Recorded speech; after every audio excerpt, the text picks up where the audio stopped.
Pierre Marcoux. Bonjour, donc je suis Pierre Marcoux, physico-chimiste au CEA Grenoble. Je travaille dans un laboratoire d'électronique donc sur les technologies de diagnostic des infections bactériennes. Je vous présentais un petit aperçu de ce qu'on fait en matière de diagnostic. Donc on a une première activité qui consiste à implanter du diagnostic là où il n'y en a pas. Donc c'est les milieux isolés, les pays en voie de développement. Donc là on travaille sur des technologies d'identification sans marquage. Donc une première techno pour rendre le flacon d'hémoculture intelligent, c'est-à-dire détecter la bactérie responsable de l'infection sanguine, mais aussi donner son identité à l'espèce, sans marquage évidemment. Une autre techno pour donner l'espèce d'une colonie bactérienne sans la prélever et sans ajout de réactifs, donc une technologie d'imagerie. Et puis on travaille aussi évidemment sur l'antibiogramme rapide et sur le phagogramme rapide. Donc la première technologie pour le dépistage des infections sanguines, ça consiste en fait à implanter de l'intelligence entre guillemets dans le flacon d'hémoculture en rajoutant des électrodes avec différents matériaux d'électrodes. Donc on immerge une plateforme multi-électrode dans l'hémoculture de manière à ce que chaque électrode, qui est constituée chacune d'un matériau différent, puisse nous donner une mesure de potentiel électrique au fur et à mesure de la culture. Donc tout ça, c'est non destructif. Et donc de manière à avoir différents potentiels électriques en fonction du temps de culture. Et ça nous donne en fait une forme de signature électrochimique de la bactérie qui pousse dans l'hémoculture. Et donc ça permet d'avoir une signature électrochimique donc, du pathogène qui est présent dans le sang du patient. Alors le prototype réel, pour l'instant, vous l'avez là en photo, avec une électrode qui passe à travers donc le flacon, après évidemment étanchéification. Alors, comment on peut utiliser cette signature électrochimique de la bactérie qui pousse dans l'hémoculture? En fait, on va effectuer une petite dérivation du potentiogramme pour s'extraire de la dépendance à l'offset et on va en extraire une signature mathématique qu'on appelle un descripteur. Et grâce à une base de données, la base de données est en cours d'acquisition avec des partenaires, le CHU de Grenoble et la PHP, on peut remonter à l'espèce sans ouvrir le flacon. Donc pour donner un exemple, avec une colie dans une hémoculture, donc on part de 40 CFU à T égale 0, vous laissez incuber, au bout de 9 heures, vous avez la détection. Et l'idée, en fait, c'est en laissant incuber sans ouvrir le flacon, 2 heures plus tard, vous aurez suffisamment d'informations pour avoir le gramme à 99%, et en laissant incuber encore plus, vous aurez le genre à 17 heures. Donc effectivement, on n'est pas plus rapide qu'un bon vieux kit Sepsi-Typer du Malditov, mais l'avantage ici, c'est qu'il n'y a plus besoin de main-d'œuvre pour ouvrir le flacon, préparer l'échantillon et faire la spectro de masse. Une autre technologie qu'on dédie aux milieux isolés et aux pays en voie de développement, c'est l'imagerie des boîtes de pétri. Pour déterminer l'espèce d'une colonie bactérienne. Donc là, on va cibler tout type d'infection, qu'il s'agisse d'infections urinaires ou infections pulmonaires. Là, l'idée, c'est d'adresser toutes les infections où ça peut pousser sur boîte transparente, je précise, parce qu'on travaille effectivement en transmission. Donc pour l'instant, ça ne marche pas sur les géloses au sang. Donc c'est une techno en fait d'imagerie en transmission qui est sans marquage, non destructive, qui ne nécessite pas de consommable spécifique. On pose la boîte de pétri sur un capteur d'image qu'on récupère à partir d'appareils photo du commerce, avec un modèle qu'on a bien choisi quand même, un modèle facile à démonter. Et c'est une techno compacte et robuste. Donc l'idée, c'est de procurer pour un labo qui n'est pas du tout équipé en technologie d'identification, une solution d'identification à l'espèce à partir de 5 000 €. Donc on a fait une première base de données sur patients avec un de nos partenaires, le CHU de Bruxelles, sur différents types de prélèvements. Il y avait des hémocs positives, il y avait des lavages broncho-alvéolaires, des infections urinaires, des infections de la peau. Et sur 267 isolats, on s'est focalisé sur les pathogènes les plus courants parce qu'on n'avait pas énormément de temps devant nous. Donc il y avait Klebsiella, le Staph epi, Staph aureus, coli et Pseudomonas aeruginosa. Et on peut voir qu'en imagerie, Donc là, on est sensible au morphotype de la colonie. En imagerie, on arrive donc à distinguer des colonies. Là, les images étaient faites à 20 heures. Donc on peut distinguer, sans intervenir sur ces colonies, on peut distinguer donc les bactéries à l'espèce. Donc on avait une identification à l'espèce à 92% au bout de 20 heures d'incubation. Donc aujourd'hui, on poursuit la base de données, là cette fois-ci dans un contexte réel, qui est celui donc de dispensaires plutôt. Alors on l'essaye aussi dans les CHU comme celui de Ouagadougou ou de Cotonou. Mais la technologie est avant tout basée, est destinée avant tout à des dispensaires qui veulent s'équiper d'un laboratoire de bactériologie, donc des dispensaires qui partent de zéro. Donc on a en ce moment une base de données qui est faite à Saint-Jean-de-Dieu à Bocaux, qui a très récemment installé son laboratoire de bactériologie. Et donc grâce à notre capteur d'image qui fait 24 mm par 36 mm, on peut imager une grande partie de la boîte et engranger de la donnée sur un grand nombre d'isolats bactériens. On peut typiquement avoir 100, 150, 200 colonies bactériennes qui rentrent sur chacune de ces images. Donc parce que ces technologies, je voudrais revenir en arrière, ces technologies sont basées sur de l'apprentissage profond. Donc c'est des technologies qui demandent beaucoup d'exemples pour que nos algorithmes d'apprentissage profond puissent reconnaître les images. C'est typiquement plusieurs milliers d'exemples par espèce. Alors dans le domaine de l'antibiogramme, ça fait une bonne quinzaine d'années que les cliniciens nous demandent un antibiogramme en moins de 2 heures.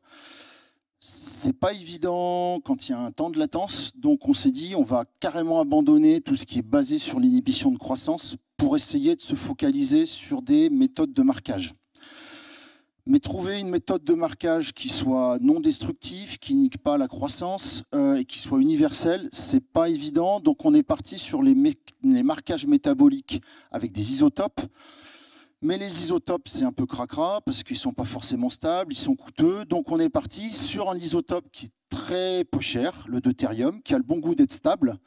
Et en plus, l'eau, c'est quand même un fournisseur de protons pour l'ensemble des micro-organismes. Même si d'une espèce à l'autre, les protons ne sont pas incorporés de la même manière par les mêmes voies métaboliques. Donc on est parti sur le marquage à l'eau lourde, le DIP, Deuterium Isotopic Probing, qui a le bon goût donc d'être universel, stable et abordable. Donc pour faire simple, une bactérie antibio-résistante va être en forme, et donc elle va incorporer des grandes quantités de deutérium quand on la met en présence d'eau lourde.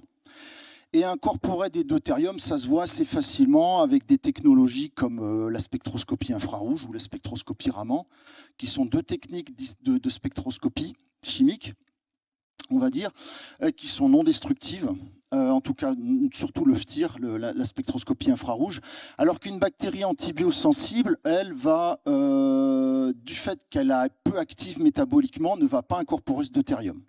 Donc c'est ça le principe. On a choisi de le faire. Alors, je vais vous présenter plutôt les résultats en infrarouge. Pourquoi? Parce qu'en fait, ça fait une bonne quinzaine d'années que Bruker vend un biotyper infrared qui se vendait pas trop, franchement, au début. Il commence à sortir dans quelques hôpitaux plutôt pour faire du typage. Donc, c'est-à-dire, en fait, qu'on a une carte, pour faire simple, chimique de la bactérie, et en comparant des empreintes infrarouges entre elles, on peut déterminer si vous avez affaire à deux souches qui sont identiques ou pas. Donc un appareil utilisé pour le typage et qu'on espère détourner pour faire de l'antibiogramme rapide. Donc un atout de cette technologie, c'est que l'appareil il est déjà présent dans certains labos. On le détourne en quelque sorte. Donc juste pour donner un exemple sur deux espèces très courantes, un exemple coli-amoxicilline. Donc en l'absence de donc sur une souche qui est sensible, vous allez avoir un taux de marquage au deutérium après 2 heures d'incubation en présence de l'antibiotique et du deutérium. Vous aurez un taux de marquage qui sera beaucoup plus faible sur la bactérie sensible que sur la bactérie résistante. Donc en abscisse, vous avez la concentration en amox. Et un autre exemple avec le staphylocoque doré, la gentamicine, donc souche sensible, souche résistante. La souche sensible en bleu donc, va présenter un taux de marquage au bout de 2 heures qui est plus faible que la souche résistante, qui, elle, voit son taux de marquage insensible par rapport à la concentration en antibiotiques. Dernier volet, c'est celui du phagogramme rapide. Alors là, je ne parle pas trop des cocktails. Au contraire, l'idée, c'est de proposer de l'instrumentation pour les laboratoires qui veulent faire de la phagothérapie personnalisée. Donc là, l'idée, en fait, c'est sur l'isolat qui était prélevé sur le patient, qu'on a caractérisé, qu'on a identifié. Si c'est une Pseudomonas aeruginosa, on va aller chercher dans les frigos les différents phages anti-pseudo qu'on a en stock et on va les tester l'un après l'autre pour déterminer ceux qui sont les plus efficaces. C'est ça l'idée. Alors, comment accélérer ce test? On a choisi de le faire en travaillant sur des toutes petites biomasses bactériennes. Et quelle est la plus petite biomasse bactérienne? C'est la bactérie unique.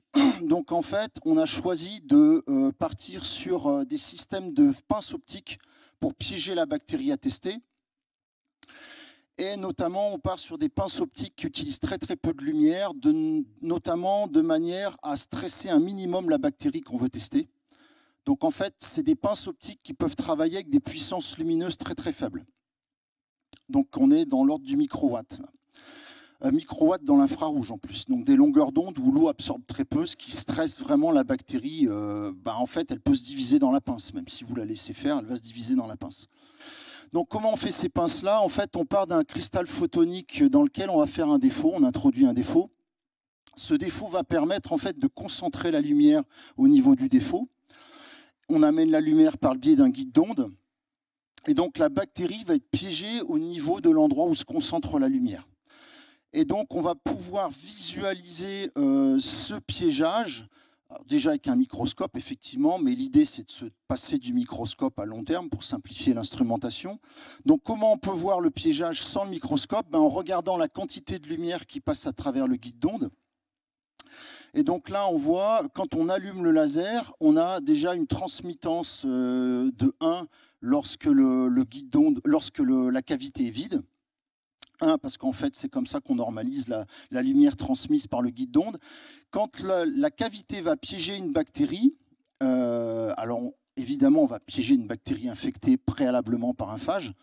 Donc, quand la bactérie infectée est piégée, comme la bactérie perturbe le défaut dans le cristal photonique, il va y avoir une quantité de lumière dans le guide d'onde qui va passer, qui sera plus importante. Donc, le piégeage se manifeste par une quantité de lumière qui est beaucoup plus importante dans le guide d'onde. Et ensuite, vous avez cette sorte d'herbe.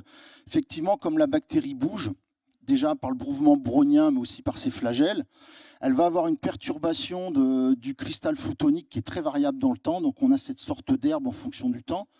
Mais en fait, ce qu'on voit avec ce système, c'est que le peptidoglycane de la bactérie, sa membrane bactérienne va se dégrader au cours du temps jusqu'à ce que finalement, elle éclate. Et donc, on voit un phénomène de lyse qui nous permet de revenir à la transmittance de la cavité à vide. Donc, en fait, c'est une façon simple de mettre en évidence une lyse bactérienne. Donc en ce moment, on est en train de travailler sur des métriques pour déterminer si cette lyse est plus ou moins brutale. Notamment, on a pu observer que dans certains cas, on peut repiéger optiquement le cadavre de la bactérie. Donc ça veut dire qu'en fait, elle a éclaté en des morceaux qui sont suffisamment gros pour que derrière, on puisse les repiéger. Mais ils vont donner une transmittance beaucoup plus faible que la bactérie vivante. C'est une techno qui a le bon goût d'être multiplexable à haute densité, puisqu'en fait, ces dispositifs font quelques microns carrés, donc on pourra en mettre quelques centaines sur une puce en silicium. Et c'est une méthode sans marquage. Je vais remercier les différents partenaires avec lesquels on travaille. Donc, au niveau hospitalier, il y a la PHP, le CHU de Grenoble, le CHU de Lausanne, CHU de Cotonou, de Ouagadougou, et puis l'Institut de médecine tropicale d'Anvers qui nous aide beaucoup. Je vous remercie de votre attention.